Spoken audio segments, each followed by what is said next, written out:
In the shadow of Nazi terror, when Europe's darkest hour seemed endless, one woman made a choice that would echo through history. She wasn't born to rule. She never sought the spotlight. Yet when evil knocked at her door, this unlikely queen became a beacon of hope for thousands facing annihilation. Her name was Helen of Greece and Denmark, Queen Mother of Romania. And today we unlock the vault of her extraordinary courage, a story of quiet heroism that saved lives while empires crumbled around her. Picture this. It's 1942, and across Nazi-occupied Europe, cattle cars roll toward death camps. In Romania, General Ion Antonescu prepares to deport hundreds of thousands of Jews to certain death. The orders have been given. The trains are ready. But in the royal palace of Bucharest, a Danish-born queen is about to change the course of history with words that would make even Hitler's regime pause. This is the story of Helen of Romania, the woman who threatened to abandon her throne rather than watch genocide unfold in her name. A queen who proved that sometimes the greatest power lies not in what we command, but in what we refuse to accept. The making of an unlikely heroine. Helen's story begins not in a palace, but in the modest royal court of Athens in 1896. Born Princess Helen of Greece and Denmark, she was the third child of Crown Prince Constantine. A princess, yes, but hardly destined for greatness. Her childhood nickname was Sitter, given by her little brother Alexander, who couldn't pronounce sister. It was a name that spoke to her warmth, her humanity, qualities that would one day save thousands of lives. But Helen's fairy tale childhood shattered with World War I. In 1917, political upheaval forced her father, King Constantine, to abdicate. The Greek royal family fled into Swiss exile, leaving behind everything they knew. For 21-year-old Helen, this meant caring for her depressed, ailing father while separated from her beloved brother Alexander, a brother she would tragically never see again. This early taste of loss and displacement would forge Helen's character. She learned resilience in the face of overwhelming odds. She discovered that true nobility isn't about titles or crowns.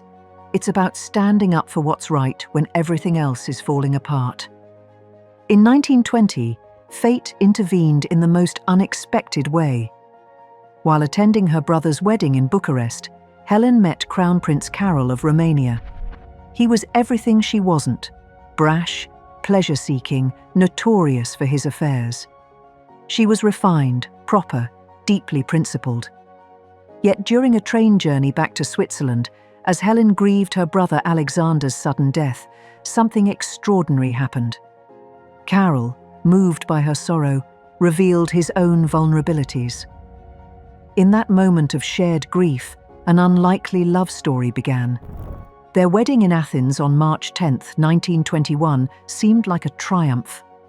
Helen wore the magnificent Romanian Greek key tiara, its diamond motifs symbolically linking her Greek heritage to her new Romanian destiny.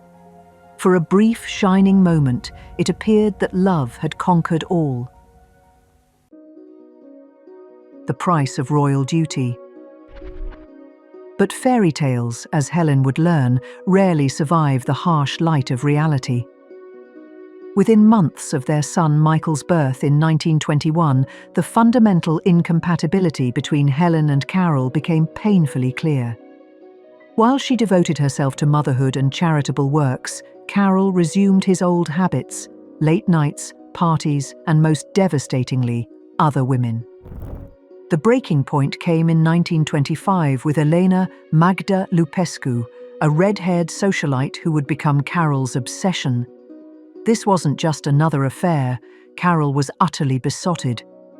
In an unprecedented move, he renounced his rights to the throne entirely, choosing exile with his mistress over his family and country.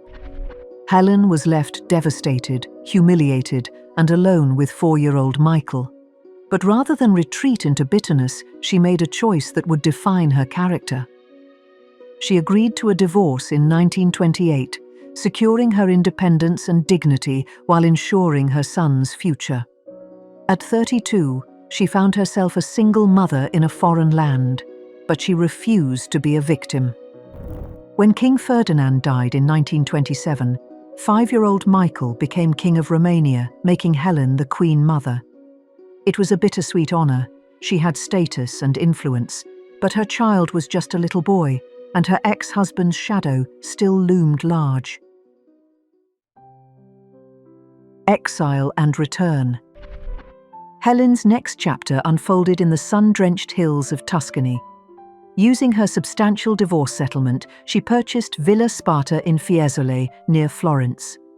For over a decade, from 1932 to 1940, this became her sanctuary, a place where she could heal, reflect, and prepare for whatever destiny awaited. Villa Sparta became more than just a home. It was a refuge for displaced royalty across Europe. Helen's sisters, her brother Paul of Greece, and other exiled nobles found comfort in her gardens and grace. She cultivated not just flowers, but relationships that would prove crucial in the dark days ahead. But in 1940, as Nazi Germany's influence spread across Europe, Helen's peaceful exile came to an abrupt end. Carol II was forced to abdicate, and 18-year-old Michael was restored to the throne. Romania had fallen under the iron grip of General Ion Antonescu, a dictator who aligned the country with Hitler's war machine. Helen returned to Bucharest to stand by her son's side, but she walked into a nightmare. Romania was now part of the Axis powers, and the palace was overrun with German officers. She and Michael had to play the part of dutiful allies while privately watching in horror as their country became complicit in genocide. The moment of truth. From the very beginning of the Jewish persecutions in 1941, Helen's moral compass pointed true north. Reports reached her of massacres and deportations in territories under Romanian control. While others looked away or made excuses, Helen was deeply moved and outraged by what she learned. She began quietly, working through intermediaries and sympathetic officials. When Chief Rabbi Alexandru Shafran and Patriarch Nicodim appealed to her for help, she didn't hesitate. She personally spoke to General Antonescu, pleading for mercy, though her early efforts fell on deaf ears.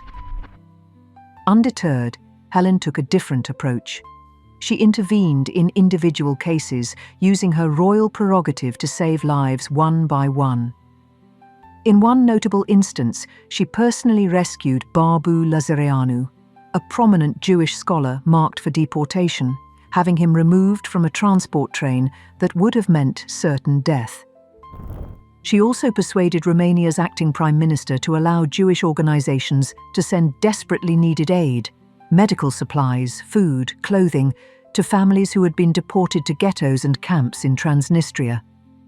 This lifeline of aid, arranged in 1942, saved countless people from starvation and disease. But Helen's most dramatic stand came in late 1942, when the stakes couldn't have been higher. The ultimate confrontation. Hitler's envoys were pressing Romania to deport its remaining Jewish population, hundreds of thousands of people from the old Kingdom of Romania, to Nazi death camps in occupied Poland. General Antonescu was preparing to comply, and the machinery of genocide was already in motion. When Helen learned of this plan, she acted with extraordinary courage and urgency. According to a secret report by SS Hauptsturmführer Gustav Richter, Hitler's advisor on Jewish affairs in Bucharest, Queen Mother Helen confronted her son King Michael with an impassioned plea that would echo through history. What was happening, she told him, was a disgrace and unbearable.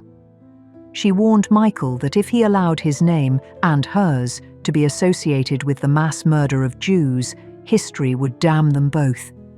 In words that still send chills down the spine, she said she would be remembered as the mother of Michael the Wicked if this went forward.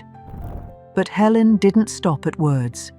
She issued an ultimatum that stunned even her own son.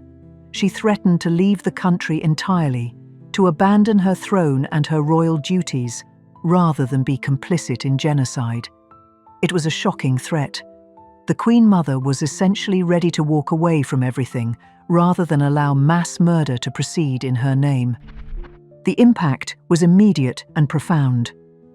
Michael, moved by his mother's moral stand, telephoned General Antonescu and convened an urgent Council of Ministers meeting. Shortly thereafter, the plans for mass deportation were scrapped. Helen's bold intervention had played a major role in stopping Antonescu's deportation plans for Romania's Jews. Even Adolf Eichmann's envoy in Romania bitterly noted in his reports that because of Queen Mother Helen's protests, the deportation of Romanian Jews was never carried out as the Nazis had hoped. Thousands of lives were spared because one woman refused to remain silent. The Hidden War. For the remainder of World War II, Helen walked a dangerous tightrope. Antonescu's regime kept a suspicious eye on the royal family, and she had to publicly support Romania's war effort enough to avoid Nazi retaliation, even as she quietly looked for ways to end the dictatorship. Her resistance took many forms. She continued her quiet acts of charity, opening a public soup kitchen in the palace during the harsh winter of 1944. She protected hospital supplies from being requisitioned by German or Soviet troops. And she provided unwavering support to her son as he planned what would become one of the war's most dramatic reversals. In August 1944, as Nazi power faltered, Michael finally carried out a coup against Antonescu, an act Helen supported despite the enormous danger.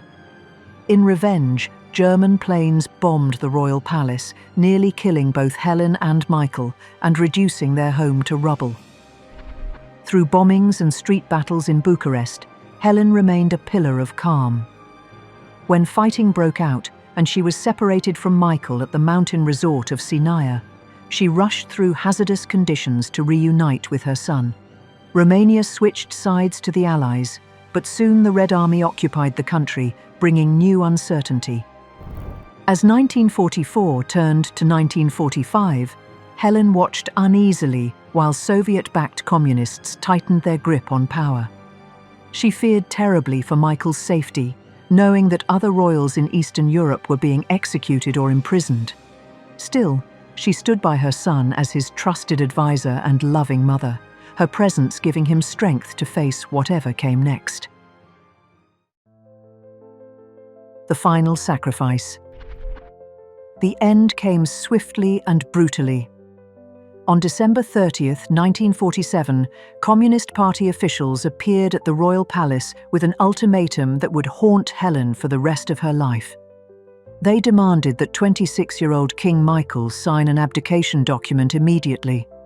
When Michael refused on principle, insisting such a decision required consulting the Romanian people, the communists revealed the true extent of their ruthlessness. They told him that if he didn't abdicate, they had over 1,000 student protesters under arrest who would be executed in retaliation. Helen sat beside her son during this horrific ultimatum. One can only imagine a mother's fury and despair in that moment, watching her child being forced to choose between his throne and innocent lives. Faced with such blackmail, Helen and Michael knew they had no choice. To save lives, Michael signed the abdication. Within hours, the monarchy was abolished and Romania was declared a People's Republic. A few days later, on January 3, 1948, Helen and Michael were forced to leave Romania forever. They were allowed only one royal train car and a few personal belongings. At 51, Helen was experiencing exile for the second time in her life, leaving behind everything she had built and fought for. Legacy of Light. Helen spent her final decades in Switzerland, living quietly but never forgotten by those whose lives she had touched. The communists had tried to erase Romania's royal history, and Helen's story remained largely untold for decades. But truth has a way of surfacing, and in 1993, 11 years after her death, the State of Israel posthumously recognized Helen of Greece and Denmark with the title Righteous Among the Nations, one of the highest honors bestowed on non-Jews who risked their lives to save Jewish lives during the Holocaust. The citation specifically noted her courage in rescuing Jews and her decisive action in preventing the deportation of thousands to Nazi death camps. In 2021, a square in Petah Tikva, Israel, was named in her honor. And in 2019, in a final act of historical reconciliation, Helen's remains were repatriated from Switzerland and reburied with full honors in Romania's new Metropolitan Cathedral. Israeli President Reuven Rivlin, honoring her legacy, described Helen's wartime efforts as courageous, a ray of light through the dark years of the Holocaust, praising such noble acts like those of the late Queen Helen that saved lives amidst horror. The crown of conscience. Helen of Romania's story reminds us that true nobility isn't measured in titles, tiaras, or royal bloodlines. It's measured in the courage to stand up for what's right when everything else is falling apart. It's found in the willingness to sacrifice everything, even a throne, rather than be complicit in evil. In an age when moral courage seems increasingly rare, Helen's example shines like a beacon. She proved that one person standing in the right place at the right time with the right convictions can change the course of history. She showed us that sometimes the greatest power lies not in what we command, but in what we refuse to accept. From a shy princess nicknamed Sita to a queen who faced down the Nazi war machine, Helen's journey was one of transformation through trial. She lost her first kingdom to political upheaval, her marriage to betrayal, and her second kingdom to communist tyranny. Yet through it all, she never lost the one thing that mattered most: her humanity. Today, when we face our own moral challenges, when we're tempted to look away from injustice or remain silent in the face of wrong, we can remember Queen Helen of Romania. We can remember that courage isn't the absence of fear. It's acting in spite of fear. It's choosing to be the light in someone else's darkness, even when that choice comes at great personal cost. Helen's crown may have been taken from her, but her legacy remains untouchable. A reminder that the greatest queens are not those who simply wear jewels, but those who become jewels themselves, precious and enduring, lighting the way for generations to come. In the end, Helen of Romania saved more than lives. She saved the very idea that goodness can triumph over evil, that one person's courage can make all the difference, and that sometimes the most powerful thing a queen can do is simply refuse to be silent. Her story is our story, her courage our inheritance, her light our guide through whatever shadows may come. If this remarkable tale of quiet heroism moved you, please give this video a like. It helps us share these important stories with others who need to hear them. And if you're passionate about discovering more untold stories of remarkable royal women who changed history, subscribe to our channel and ring that notification bell.